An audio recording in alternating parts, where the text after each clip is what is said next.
John and Marie, welcome to the feed. How are you doing this morning? We're good. Thanks so much for joining me here. We're at Maple Leaf Gardens in the small supplier booth, and I'm excited. I tried your product last night because I love me a good eggnog, and your guys' eggnog is fantastic, so congratulations. I'm looking forward to our conversation. Marie, you've got a great background in this business. The two of you together that run this, I mean, your personal journey, I often find for entrepreneurs the personal journey intersects with the professional journey. Tell me a bit about your background. I grew up on a dairy farm at Cookstown, and we met in junior farmers years ago.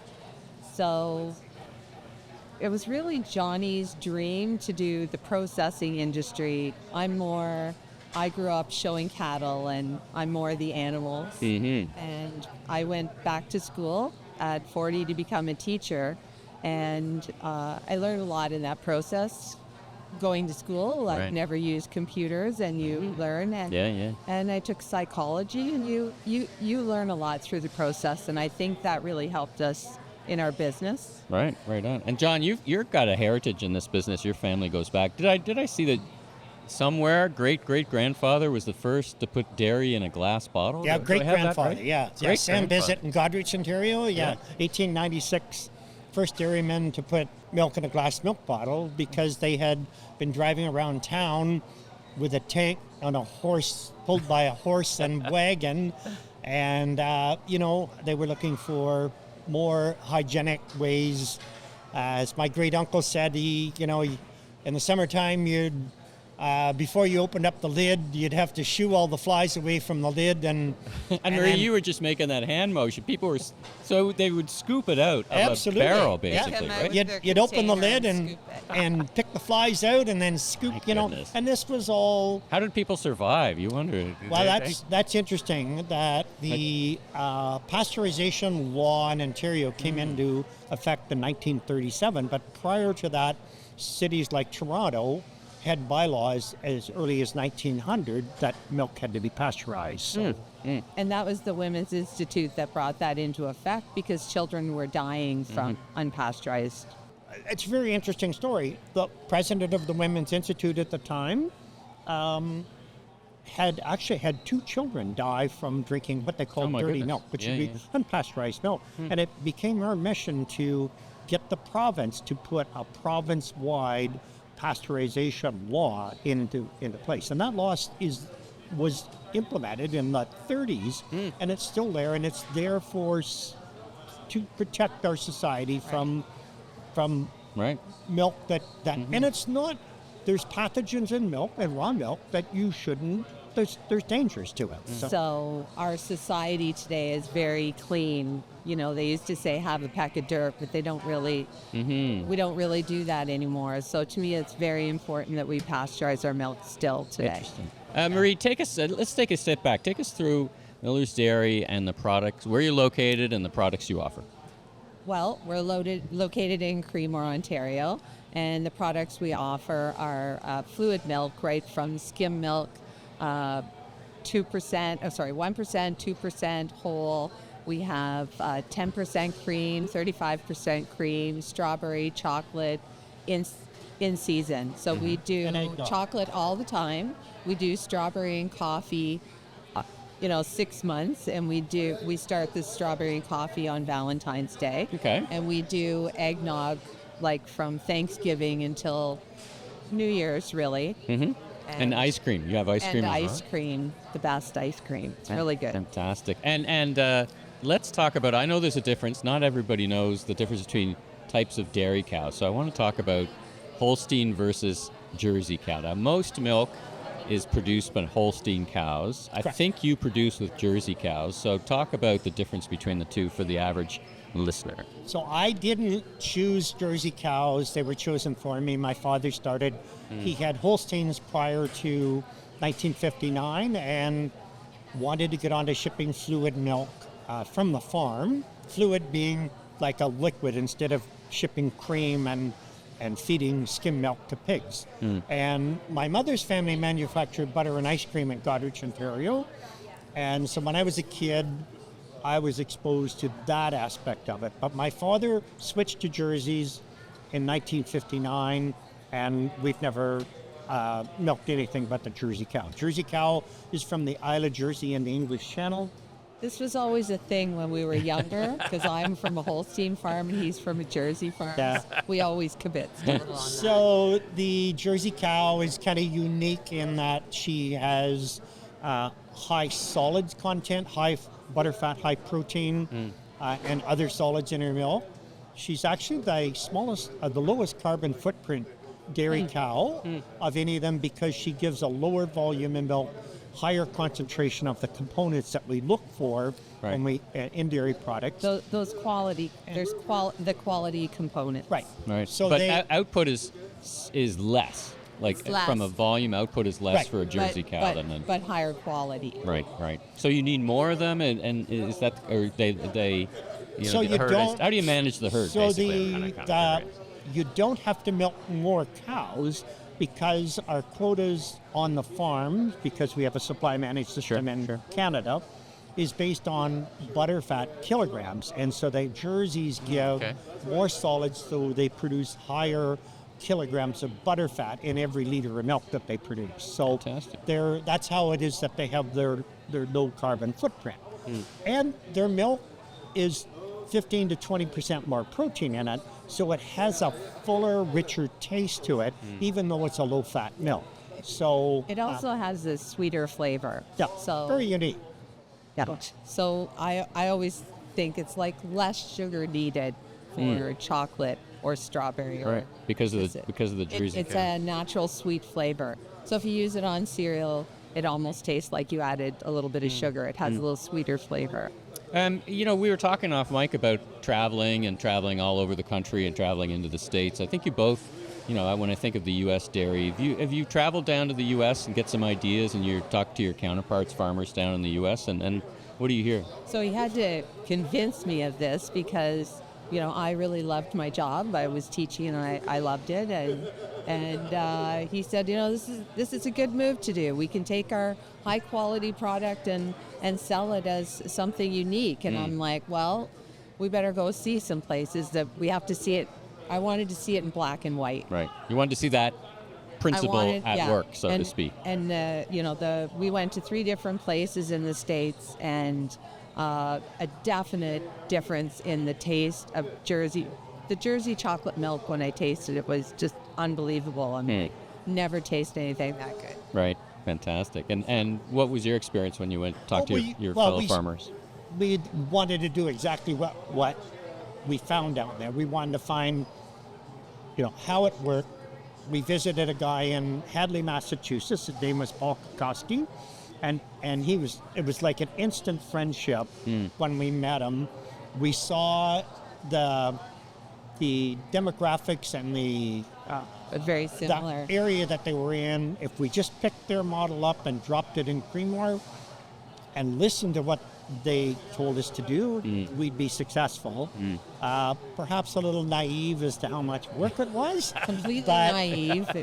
But, you know, starting a branded product and building the market, and when you go into stores, the only way to get the market is you got to steal it from somebody else. And but it's easier to do that with Jersey milk because of its uniqueness. And we did glass bottles. Everything's 100% glass. And we believe in what we're doing. It's the better way to go. Well, let's talk about that belief and how it, for you, the quality, the integration. Maria, how does that First of all, get articulated in the product that winds up on the shelves for consumers? Well, first of all, glass. I mean, you can't have the product holds better, tastes better. I mean, we only do glass bottles. And those glass bottles come back to you, get recycled. How do they wind their way back to you? So we do the recycle and reuse. So we say to recycle the cap, wash the bottle or rinse it clean and bring it back, and we reuse it again. Okay. You know, and we are watching for flaws all the time if there's any issues. Sure. So that's a reusable bottle, meaning we charge a deposit on the bottle. Okay. So a $3 deposit on the bottle, and we do that because the bottles are very expensive. Yeah. Our bottle supplier tells us they can make 50 trips back to and from the store. We never really know. We never put any markers on bottles. We have a few markers on them, but we do lose bottles all the time. We have our costs covered with the bottle, and if people choose to use the bottle as a water bottle or a juice bottle or whatever We it get is, that a lot. for them it's a pretty cheap glass bottle to put in their fridge for whatever they need. So, Yeah, and in fantastic. fact, if you're in our kitchen in our house, you see all of the cooking goods that Marie uses in the kitchen in My glass bottles. pantry. I got that from a chef. Anyways, if people are really very, very happy to have the product in glass. Right. I think it stands out as a notion. It stands out in the shelf. It's certainly a notion of Yep. quality. Now, I believe you guys are fully integrated from you do your own processing. Is that right? Can you take me through that a little bit? So I always say we grow the feed, we milk the cows, we make the product, and we deliver the product. So it goes right from the farmer into the store where the consumer gets it. Oh, fantastic. So we milk 120 Jersey cows. We Okay. work 700 acres of land. So we also cash crop corn and soybeans and wheat. But we grow the alfalfa hay that feeds the cows. And so the cash crops are kind of a separate business. And we concentrate on the dairy farm, the barn where the cows live. And then the processing plant is within the farm cluster. Okay. That we just transfer the milk from the barn over to the farm or over to the plant. Right. And very simple. It goes actually about 40 feet across between the barn to the Right. plant. Talk about local. Yep. Yep. And a really important thing for us is cow comfort. So our cows have a great life. So we have mattresses for the cows. They come on, sleep that's on amazing. poly pillows. It's all naturally ventilated. Their happy cows give more milk. And they Fantastic. have their own nutritionist.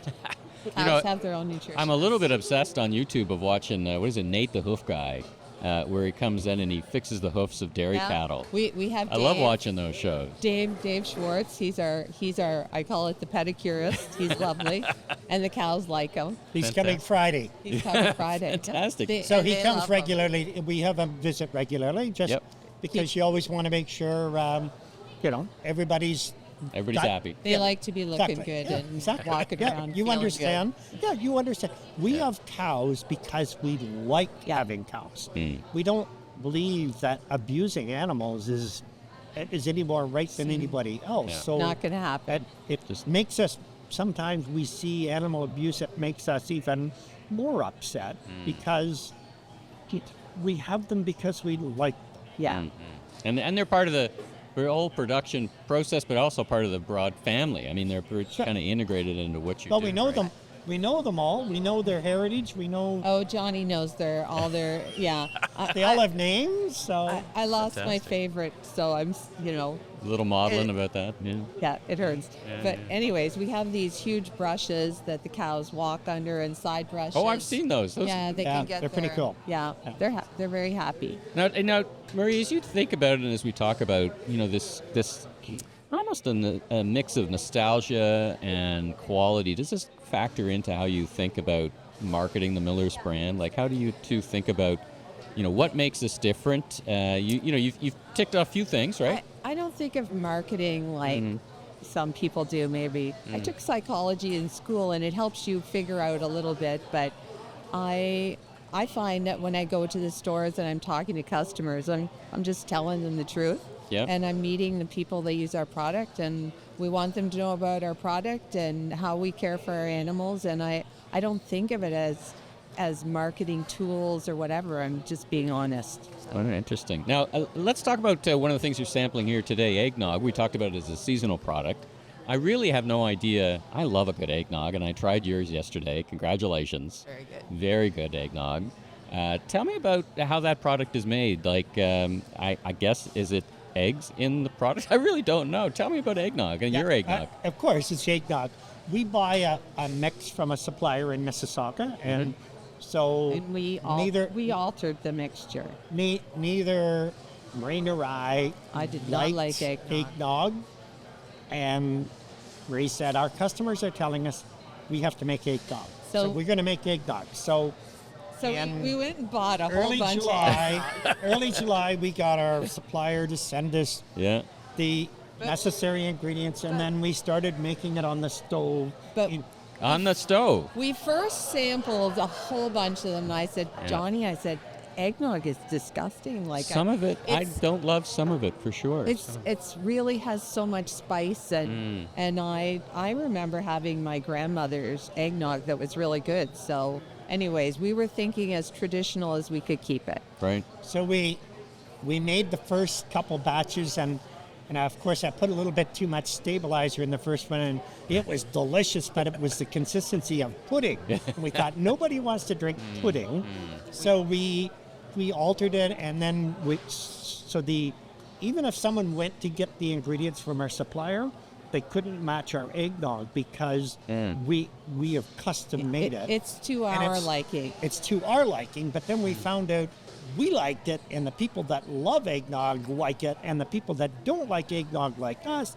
love it. So we've got kind of the perfect product. It's How's funny, that? right? It's like a niche product, but I think in some ways a niche it can open up and be quite broad, right? Both a Well, seasonal product and a beyond niche. Interesting too. We were cooking it all the time and getting these different samples ready. It took us a long time, but I was tasting it hot all the time. So I have my eggnog hot, like a hot chocolate. It's delicious. And people are always telling me about how they use the eggnog in recipes and come up with some really nice results. So. And okay, what's your favorite recipe for eggnog? So what would you tell the people that you should try this if you like the eggnog, try this. Put it in your coffee. Pancakes. Put it in your coffee. I love Oh that my idea. gosh, it's Pancakes. delicious. Pancakes. Muffins. Like Use it as the mix instead of not the whole Lattes. ingredient, but to your taste. Interesting. So it's interesting. One more, we're just going to stop in the eggnog. Yeah. So we made this unique product, but then, so the guy that started, the gentleman, I shouldn't call him a guy because he was a good friend. Yeah. His name was John Wiggins, did all our graphics for us when we started. So he started Creemore Spring Beer with his two right. friends. And A when delicious beverage on its own. There you by go. the way. And so he had retired and come out of it, and I met him at the post office one day, and I said, John, we're going to start Miller's here. I just wondered if you could help us with some of our marketing stuff. And he said, I'd love to. So he was a commercial artist by trade, so he did all our design for us. And when it came time to do the eggnog, we had these comic cows that are standing up. One's on a skateboard, the other one is standing on a fence post, and he took the cow on the skateboard and put her on a snowboard with mittens and ski poles, and she's on the eggnog bottle. So it's pretty cute. I love that. Let's talk about ice cream for a second. Then I want to talk about commercializing, taking your product to market, and how you connected up with Loblaw. So did I read it that you reconditioned an ice cream machine from the 50s to get into that? Tell me about So that. as I mentioned earlier, my mother's family manufactured butter and ice cream with Godrich.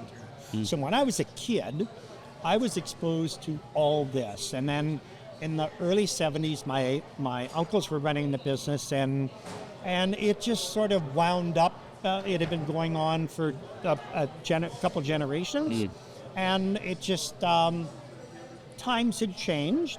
So two businessmen from Godrich bought the property from my family, and they basically just mothballed the processing plant. So when it came time, We did To make ice cream. tiptoe through it on we had one been vacation, into so the we plant, knew what was there. visited the property, and knew the owners. So when it came time to make the ice cream, I called them up and I said, any chance the ice cream machine is still in the plant? So it's a Cherry Burrell V8D single barrel ice cream machine, and it Weighs a weighs ton. about 1,500 pounds because it's cast iron. Jeez. And that's the reason it never went anywhere, because they couldn't pick it up on a Right. truck and send it to scrap. So we Thank God. rescued it. Yeah, thank God, right? Sent it to Louisiana to Yeah. a company called Martin Brothers that redo ice cream machines, and they rebuilt it, and they knew the nostalgia that Sure. we had with the machine. Yeah. So he said it was borderline whether they could fix it or not, but he did, and that's the machine we did. It's beautiful. It fills a quart ice cream container in 7 seconds. So you have to have some pretty quick hands, or you end kidding. up like Lucy and Ethel on the chocolate line in the Eating Anna a lot of Lucy ice cream. show, right? Everybody Eating a lot of remembers ice that. cream. Yeah. All right, let's talk about taking it to market. We're here. We're here in a Loblaw store. Marie, what was the connection like, and how did you get connected to Loblaws? Johnny's persistence. So that's his area. He's the one that I go into the stores, I work with the customers, I do all the promotion, but Johnny's the guy that does I'm sorry, I probably should have called you John, is the one that does all of the working with the companies. Yeah. So he All right, John, really what hard was the at story? that. What kind of persistence? It was a big day. No kidding. So it was natural. When we started with stores. So we started in 2012, and we started with stores that independent Specialty kind of stores, right? yeah, sure. So we started in stores that had the ability to raise the check because we didn't have any deals with any of the large chain stores to sell our product, and so we had a manager at a store at one of the chains plowed the road for that, and then we had a manager at the Loblaw store in Collingwood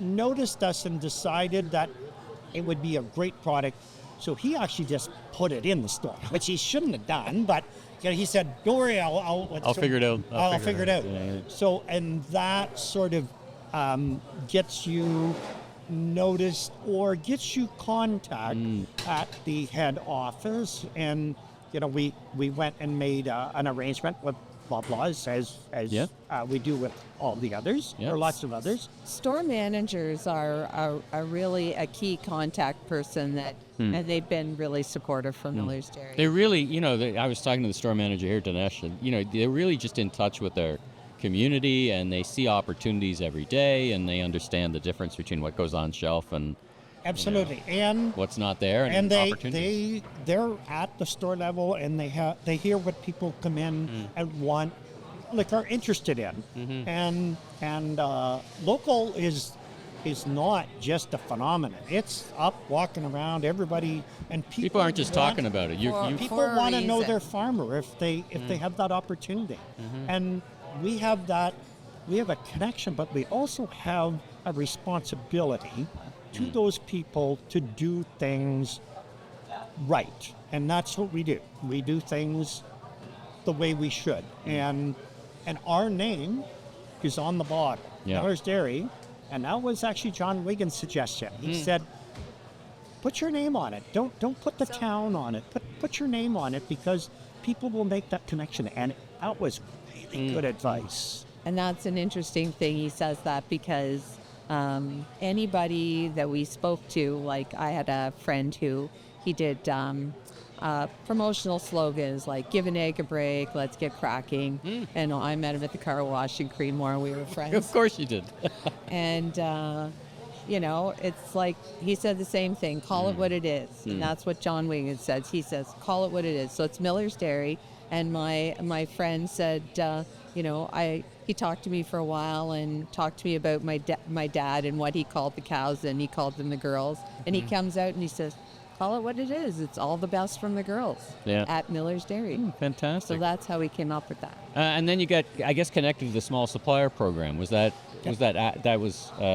been around for a couple of years. Does that help accelerate? I mean, you're here doing some sampling and talk about that. So there's just a special event here in Maple Leaf Gardens, but yes, we were at the Royal. We have been, and we had an event with them at the Royal. Yep. What it's done is it's given us access to more of the Loblaw's franchise in our marketing area. We do all our own deliveries. So our marketing areas from Gravenhurst to Wyerton to Grand Bend to Beamsville. We skirt around Toronto, and it's logistically difficult for us to deliver in Toronto, so we stay away from it. And we have great success in that rural part of Ontario, and I never say never, but it's the difficulty of entering this Toronto market. It is huge. But we live in a weekend or holiday area, north, all around Toronto. And so they buy our product and thank you for buying our product. Yeah. And they take it back home. Yeah, right. So there becomes more of where can I get your product? And they figure out how to get it. So let's talk about the next generation of the Millers. What does that look like for Well, you you guys? see, John is never going to retire, so it's it's hard to think. Well, that's of, it then. Then you're good. It's hard to get someone to think next steps like slowing down when you're not ready to slow down. Mm-hmm. So we are still thinking progressively as moving forward, and we're just all moving together. So we haven't got to. We're not thinking to Right. slow down yet. Are you? I'm not. And our son isn't. He will say that he doesn't want me out of the picture. He's in the family mode right Yeah, now, so he needs more time. It'll be a transition to the next generation, and he's happy to be. He's very much involved in the decision making, Yeah. as our staff are. As well, we have a Great staff. Staff in the. On How the many farm people? side. How many people work for you? 13. Yeah. 13. Fantastic. And we have a staff member that's been with us on the farm side for 32 years. So, And it's, it works really well. So the plant, you have to keep a certain number of people there all the time. In the barn, we have, a person that is a floater. So he'll finish his work here, go home, have a shower, and then go work in the plant if we're shorthanded. So it kind of can go back Like and a forth. floater kind So of, yeah. when we have a lot of field work, we can take from there. And, Right. so it's worked really, really well. Well, commercially, then let's end on this. What's next for the business? So you're looking to grow it. I mean, you've got an amazing product in your in the dairy this- aisle. this What's deal growth for with you? Loblaws will significantly grow. Yeah, this is it. This is it's a good deal. So it expands our marketing area. It expands the exposure in our marketing area that we Right. already exist. So how much, we've moved in baby steps, not because of fear, but because of never stepping off. What we view as the most important thing about what we do is that we maintain our quality. And we need to be able to maintain that quality, but also maintain the service level to the stores that we deliver to. You don't want to get ahead of your skis, so to speak. And life presents opportunities. So as you're going along, we haven't moved fast. I've pushed him many times, and he's, we're moving. at I'm the not right afraid to speed. put my foot on the brakes because you can get going. Really? You can get going. You can get going. You don't want to get going too fast. I've heard it described as tap the brakes every now and then. Sorry, I was just making a joke because he's a zippy driver. Okay, different metaphor. We'll find a different So metaphor. it's and it is always amazing that we seem to bump into people that help us in some way, and you're thinking, wow, that's so nice of them to do that, because they're they have some expertise that they're willing to share or access to something, and we're happy to help anybody that's far away. We don't help someone that's around the corner from us because, you never want to help your competitor. Right. We live in that's the interesting part about the processing side of things. The dairy farmer side is that we're all kind of one Very big, collegial. Everybody knows everybody's in one big happy family. Yep. And it's a But the great processing community. side Is is not. dog eat Yeah. dog. Yeah, it's like very competitive. Yeah, interesting. But if someone's 1,000 miles away, sure, we'll tell them, give them lots of ideas. Right. Go ahead, fill your boots. Yeah, or fill But your- it Yeah. is, you have to want to work. It's Right. a lot of work. Last, if people want to just keep up with you, have social media, website, are you on Instagram? Where can people get in touch or just follow what's going on in the business? Instagram, X, and Facebook, and I keep the website updated. So So www.millersdairy.com is the website. Okay. I direct and everyone to the website. I want people to go on and read our story. Great. Because I don't know, you can taste a product and say, oh, that's really good. But when you know the story, you feel the story. There's a saying in marketing: people buy the story before they buy the brand, right? Before they buy the product. True.